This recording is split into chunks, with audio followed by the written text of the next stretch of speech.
Tell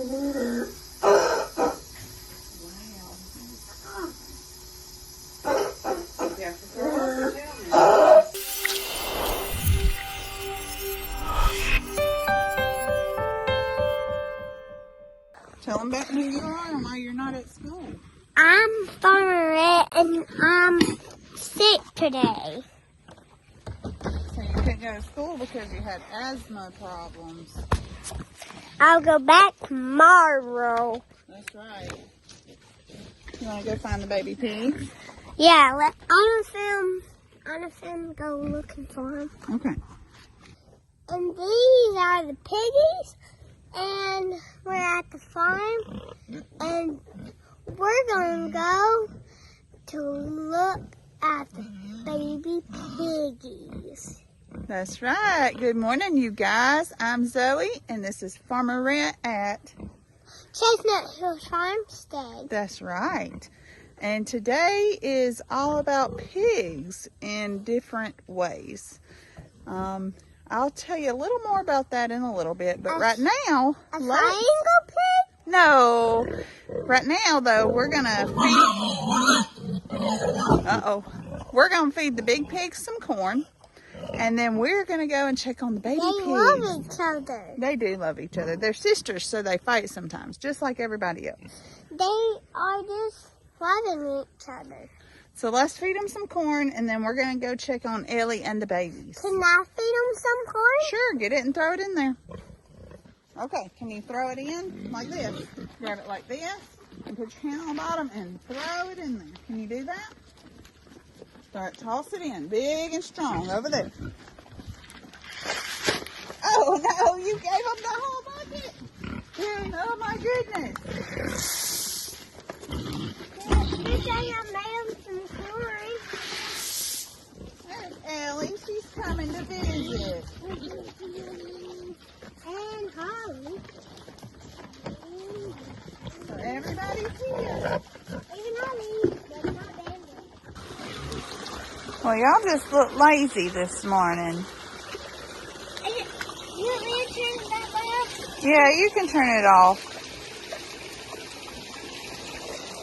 Thanks, Farmer Rhett. Oh my goodness. Can we go look for the babies? Yeah, let's go look for the babies. Look at this. Y'all are too... Ooh! Ellie, you can't get in there. Ellie, you can't get in there. She said, I need a spa day. Ew! Ew, Rhett, we're getting all dirty. She needs a spa day after having babies. My goodness. Look at all that water they just got everywhere.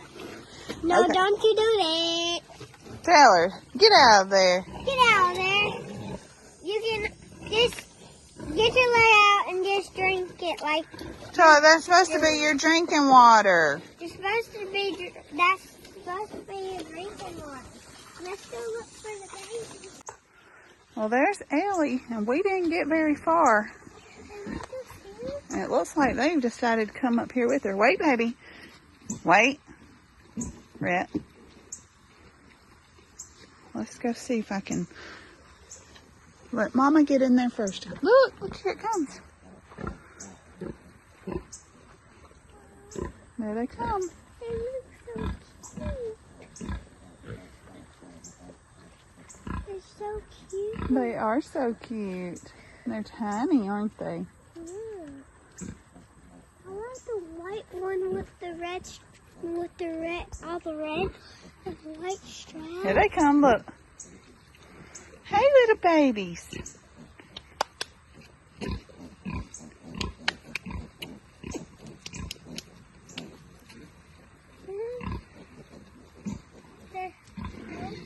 They're checking out Mama, see what Mama's doing. So they have decided to come on up to the front now. Go down there. No, I don't want Ellie to see. Ellie's going to get upset with that one. She don't like it. Ellie does not want those other pigs to mess with her babies. I just want to look at them. Well, we're not going to get down there right now, okay? I really want to hold one. See how Ellie has gotten between the baby pigs and the others? It's not that she doesn't trust our bigger pigs over here. She just doesn't trust the little one right here. Aren't they precious? Yeah. So as you guys know, we recently acquired several silkies and some black chickens from another farm that was just overwhelmed and couldn't do it anymore. And so I've had them housed, and I think I'm actually going to turn them out today because we no longer have our meat birds here. We're not going to have any more meat birds for the rest of the season. So it's just the geese and the turkeys, a few guineas and the peacocks, and some ducks. So I think we'll probably turn them loose today and see how they do before we start bringing all of our other egg layers out here. Let's go see if they're going to venture out.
Hey guys, so we have made it home from the farm from doing farm chores, and I told you guys that today's video was kind of all about pigs, and I'm going to elaborate on that now.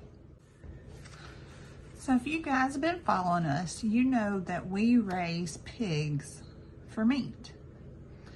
And a few videos back, we had a friend come to the farm and he showed Nick how to cut down a pig into pieces for our family to eat. Well, in that, part of that process is you cut away the fat. Well, you don't just dispose of that fat. That fat is called lard. There are two types of lard. There is just your regular lard, and then there is leaf lard. We are going to take some of our lard today and we are going to render it down to save and preserve for cooking for later. And this is my first time doing it, and I'm very excited, but I'm kind of nervous, so I'm hoping this works out. So as some of you know, lard is used kind of like Crisco. It can be replaced for butter. If you're wanting to use it for pastry dough, it gives it a flakier, more fragile consistency. And if you're going to be using lard in baking, you really want to use leaf lard. Leaf lard is the more premium of the two versions of lard. It has the least amount of pork than just your standard lard. The other one would be good for frying chicken, or you could use it for pastries if you're making like a chicken pot pie or biscuits that you're gonna do, like biscuits and gravy. It really just depends on how you want to use it. Lard has become a popular cooking fat instead of your olive oils and shortenings and all that are made in factories, because it has 0 trans fats, which is very important, and it offers a number of health benefits, vitamins, minerals, and all of the things that we need to have a healthy life. So even if you don't, I wanted to add this, if you don't process your own pigs, that is okay. You can always find a butcher in your neighborhood and say, hey, I would love to buy some lard, and I bet you that 9 out of 10 times they're gonna have lard for sale by the pound. And that way you can take it home and you can do this for your own self, your health, your family, and all that without having to raise your own hog. So when I got it back from the processor, or from our on the farm processing, and I actually bagged it myself, this is what it looks like. It's already cubed up into little cubes. So let's open it up and check it out. So this lard, as I told you, lard is just fat. So it's got a very waxy, kind of milky, but what you'll see is there's still some meat attached to it. And by having this, what we're gonna do is we're gonna do the process of rendering. Very low, very slow. We're gonna put all these little cubes into the stock pot with just a little bit of water, just enough that it covers the bottom, and then the fat will start to dissolve, and any meat that's in there will separate, and we will eventually strain that out.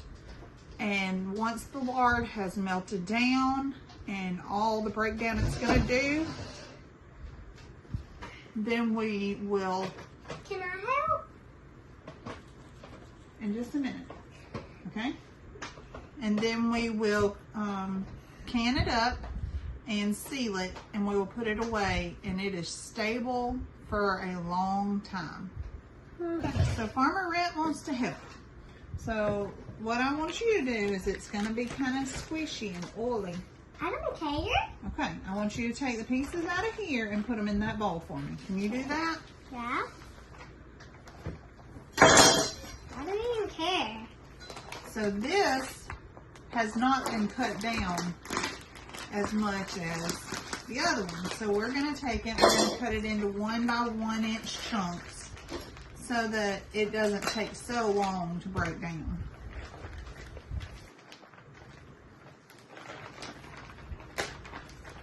Like mine? It hasn't been cut like mine? Right. You have to cut it? Mm-hmm. See? Mama's going to cut these down. So you put those in there. Okay. Okay?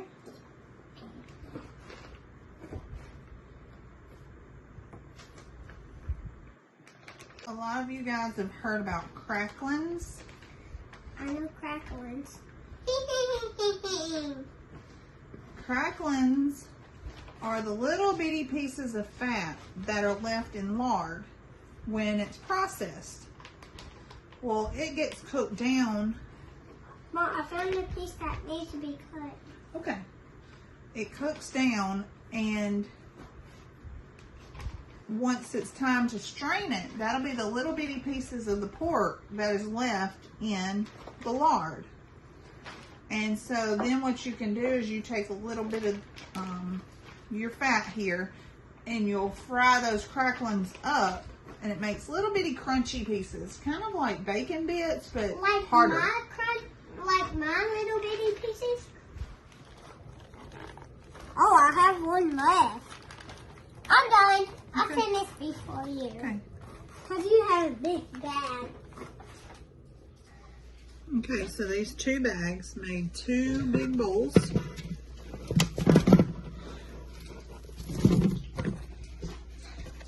Fat, lard,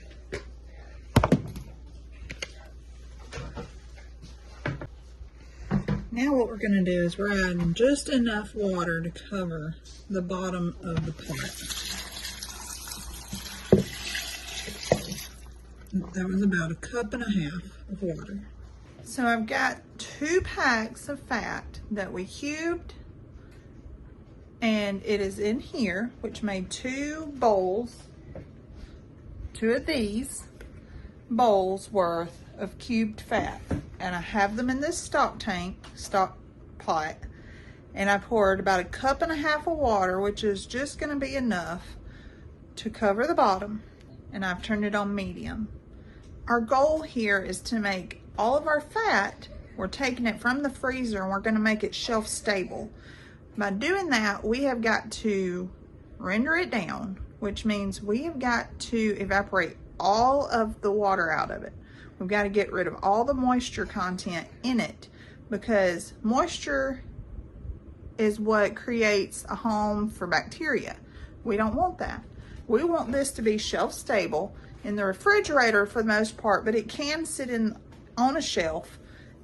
You can even freeze it in the appropriate container, but just by putting a little bit of water in the bottom allows this to heat up without cooking the fat that's in there, and then all of that moisture is going to evaporate. So we're doing it low and slow rather than quick and high, because we're going to allow it to just take its time, liquefy, and then that will evaporate all of this with all the steam that's going to come, and we're just going to have pure liquid fat, which is what we want. All right. So this has been simmering for about 10 minutes. And if you see, there's starting to be a little bit of liquid down there. It's kind of gelatin-like. Give it a good stir. We're starting to get a little bit of steam. We're going to go for a while. All right, so we've had this simmering for an hour now. It's nowhere near ready, but I'm going to show you a 1 hour update. I have stirred it about 5 or 6 times. I would say about every 10 minutes I have stirred it real good, make sure nothing's sticking. I still have it directly at medium heat. So let's check on it in here and see how much it's starting to render down.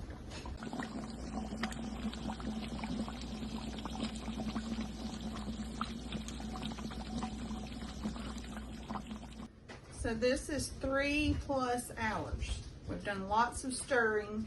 We let all the bubbling, all the steam go away. There are still some big bits in here. So what I will do is save some of those bigger chunks, and I will add them to my next batch that I'm gonna render down. So right now what we're gonna do is we're gonna pour this into here. Now I have a colander with small holes. This may not be adequate enough. I might have to do a second screening through cheesecloth depending on how small my particles are.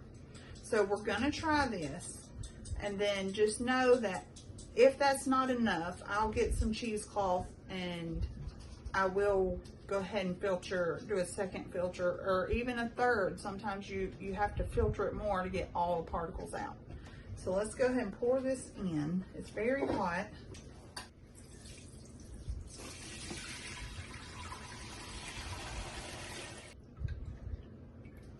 Let's check our lard. So we have funneled out, we've strained out all the particles. So I've let this sit for about 20 minutes. So now what I'm going to do is start ladling this into the jars, and then we're going to let the jars cool completely before we put the lid on them.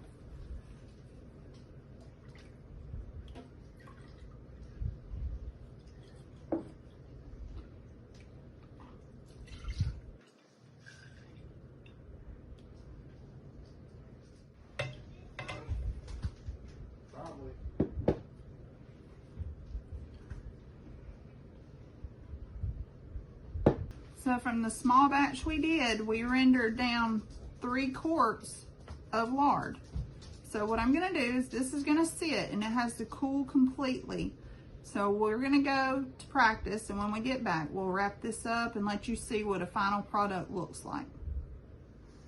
Well, we're home from football practice, and as you can see, I've allowed these to cool completely, and they are still liquidy because our house is so warm right now. But we can put these in the refrigerator, and in about 6 to 8 hours, they will solidify. I'm Farmstead, and I help Mama render the file.